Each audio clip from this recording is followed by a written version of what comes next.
Felite é uma cozinha industrial, né, que inaugurou há pouco tempo aqui em São João. Nós temos 8 meses apenas de funcionamento. Porém, nós sempre pensamos assim, por estarmos ligados a uma área de saúde, que é a alimentação também, né?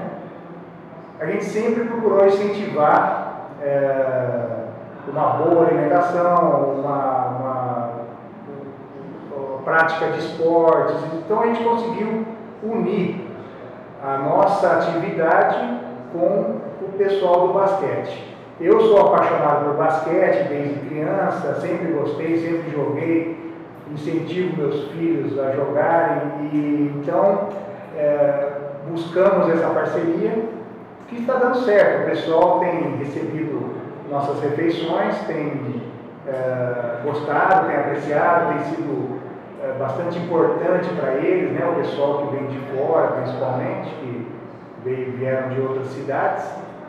E, assim, a gente está muito contente com essa parceria e acredita que está dando um retorno muito legal, porque o basquete em São João está crescendo bastante, muita gente apreciando e acaba divulgando também o nome da empresa, né?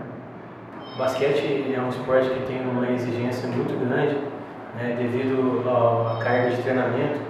Esses nossos atletas estão treinando em uma média de 5, 6 horas diárias, né, e com uma queima de calorias muito grande, com um desgaste físico muito grande. Essa parceria com o Felite foi muito importante para a nossa equipe, porque a partir daí começou uma alimentação balanceada, com acompanhamento de nutricionista, né, e isso dá oportunidade aos atletas de uma exigência maior física durante os treinamentos.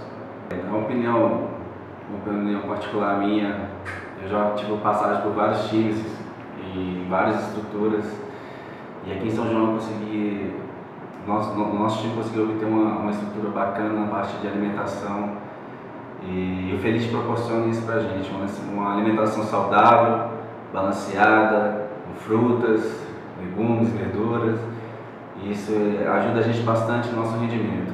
Com esse suporte, a nossa equipe está tendo um rendimento bacana e estamos conseguindo conquistar nossos obstáculos e nossos objetivos.